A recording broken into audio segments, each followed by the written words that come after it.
Hi mga mi, ito nga pala yung celebration ng birthday ni ate. Dito kami nag-out of town para makarelax. Re-relax ka talaga ng bongga sa isang araw na yun. Bago nga pala kami mga mi umakit ng spring, dumaan muna kami ng golf course. Dito, nakita namin na sakto pagdaan namin may mga magti-t-shot. Dito lang din kami sa likod ng T-mount. Yung spring walk namin mga mi, sa likod ang daan. Kaya dito muna kami dumaan sa harap para makita namin yung magti-t-shot at saka mismo yung front ng golf course. Dito may naka-park na golf cart at sa katabi naman ito mga mi. Yan no. Tingnan mo yung pumapalo. Yung pumapalo mga mi, talagang yung push cart nila at saka golf cart nakadikit mismo sa T-box. Ayan, at habang naghihintay nga pala sila mi, hindi pa makapalo dahil may tao pa sa harap. Merong mga waiting ng tea time, ayan, nakaupo sila umiinom muna ng beer or yung iba naman after na ng game niyan. At dito sa likod, yung golf, ito naman yung putting green. Ayan, 12 noon na nga pala dito mga mi, pero kung titingnan mo parang napakaaga pa kasi ang daming puno. Yung golf cart din nila mi, dikit din talaga sa green. Ayan, nakakamiss talaga mag-golf. Nakakamiss din ang magtrabahong caddy. Ayan, napaka-relaxing talaga ng place mga mi. At dito, ayan, naglakad na nga kami mi dito. Ang tagal nga pala namin makaikot dito mga mi kasi pinanood pa namin yung mga duck. Tapos dito, may nakita kami, sabi ko sa mga bata, kunin yung itlog. Pero joke lang, bola yon. Golf ball yon. Sobrang linis kasi mi ng mga tubig, oh, tingnan mo. Tapos ang daming mga duck na lumalangoy. At ang tagal nga namin dito mi na nag-stay para lang manood sa paglalangoy ng mga duck. At yan, paakyat na kami mga mi. Dito sa may maliit ditong tulay, naglalakad na kami paakyat. Kumbaga, start na kami ng papuntang spring mismo.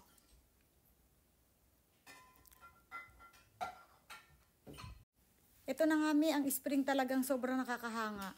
Napakalinis ng tubig at talagang makikita mo talaga yung angat ng tubig sa bukal. Sobrang linaw niyan mga mi. Ayan, kitang-kita mo yung bato sa ilalim. At saka sobrang lalim nito mga mi. Ayan mga mi. Dito nga pala namin i-celebrate ang birthday ni ate kasi long travel kami mga mi. 3 destination ang pinuntahan namin para sulitin talaga yung isang araw ng celebration. At yun nga mi, ito yung spring. May notes dito kung gaano siya kalalim at saka kung kailan siya na-discover. Ayan, hanggang dito lang kami mga mi. Tatayo ka lang talaga dito para tingnan mo at panoorin yung spring. At mi, ang dami ditong coins yung mga nagwi-wish. Sobrang dami. Ang lamig nga pala dito, mi.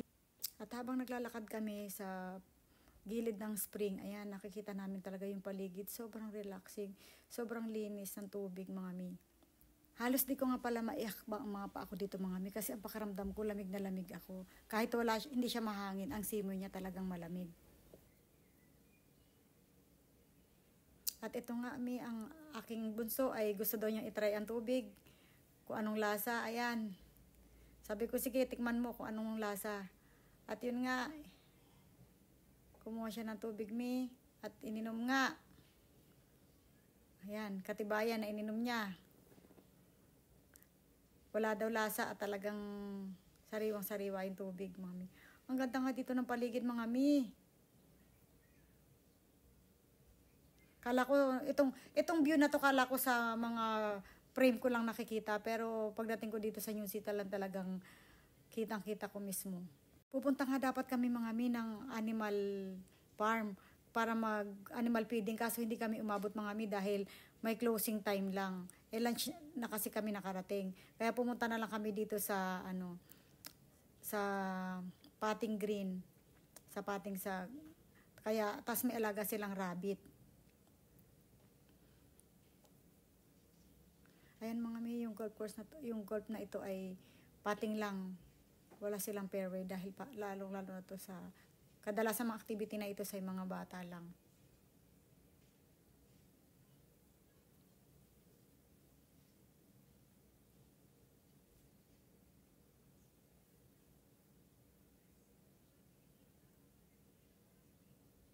Shout out nga pala kay Ma'am Mel na mahilig mag-alaga. Ang pet niya ay rabbit.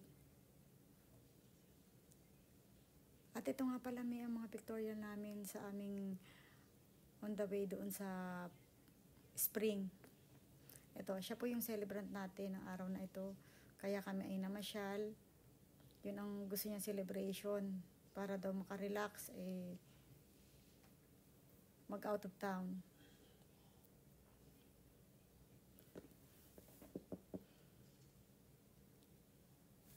At ito nga naman kami dito, para lang kami ditong partner.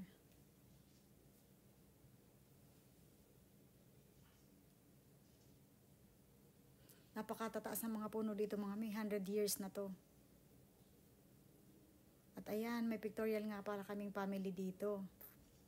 Sa napakagandang view ng mga puno.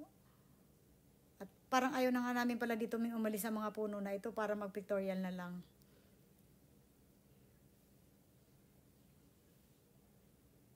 Ayan, ang boyfriend at girlfriend, oh.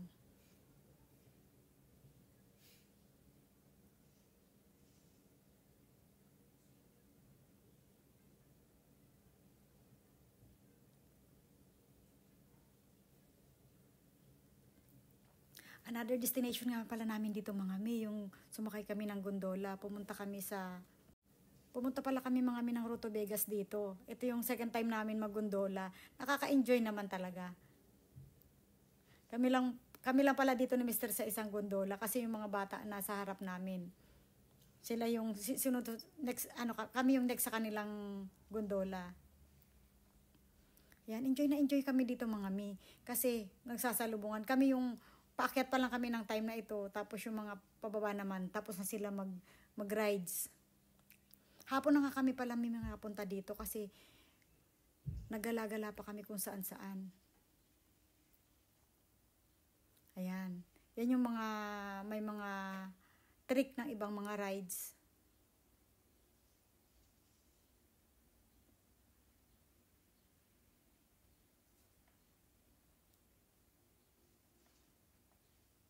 Pili nga pala namin dito, teenager din kami.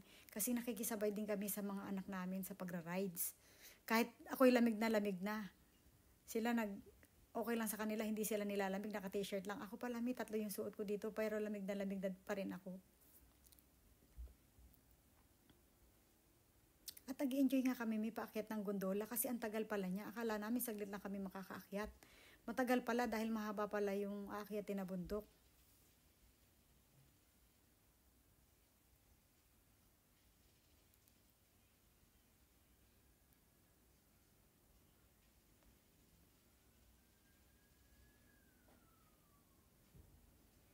Ayan, nag-iisip na kami dito kung saang tricks kami sasakay dito mga Kasi medyo nakakainip mag-gondola dahil ang tagal pala sa haba ng aakyatin na bundok.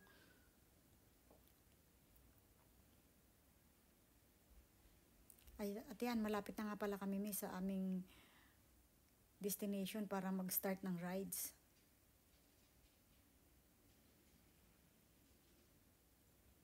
Ayan, malapit na kami.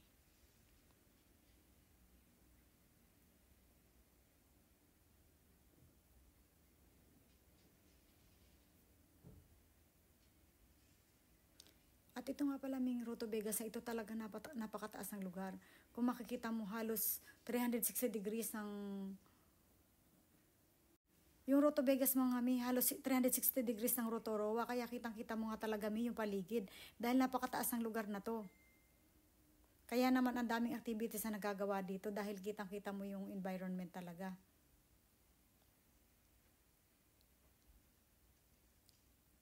Ayan, iba't ibang activities dito mga sa Roto Vegas na ito.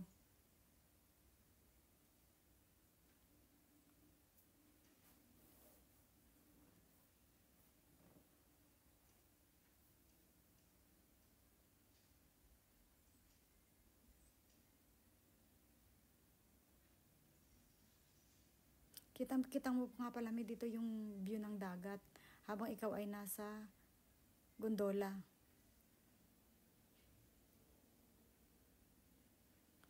At yan, ito na nga mga pababa na kami sa aming gondola. At ayan, umpisa na ng aming pagsakay sa Daludes.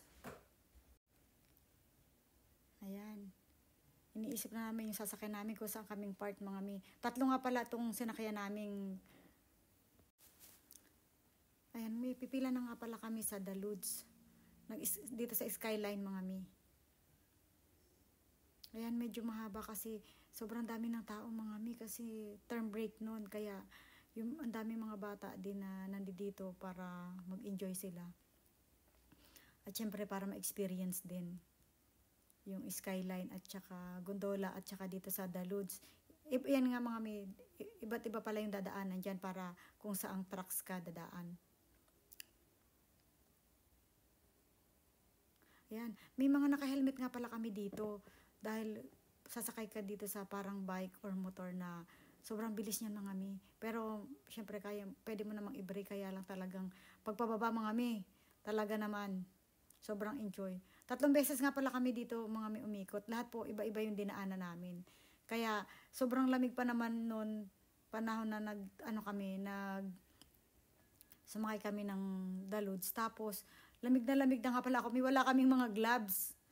Kaya, pero sobrang nag-enjoy naman kahit sobrang lamig na. Pinahiram nga pala ako dito ng jacket ng aking mister dahil hindi ko na kaya yung lamig. Pero syempre nakikisabay pa rin ako sa mga bata para ma-enjoy namin talaga.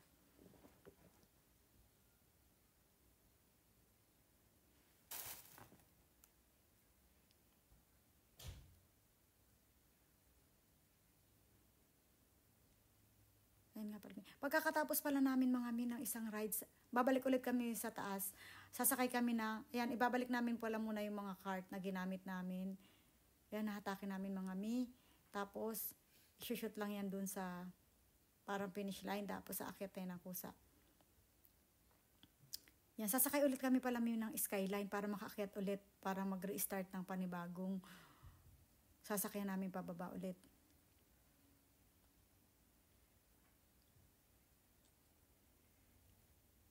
Ang galing nga pala dito mga mi. Kasi pag sumakay kami ng Skyline, yung aming pushcart na sasakyan namin pababa, dala-dala rin niya ng Skyline. Sobrang nakaka-enjoy naman mga mi. Talagang tanggal yung stress mo sa pag namasyal ka dito, pag nag-rides ka.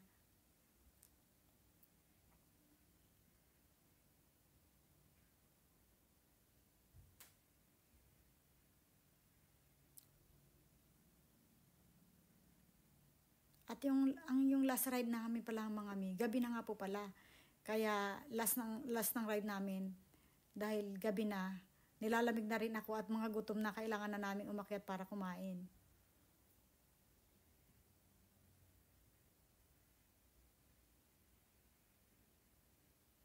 Ito nga pala may yung mga souvenirs namin ng birthday na yon. At gabi na, sa bahay na lang kami nag-blow ng cake.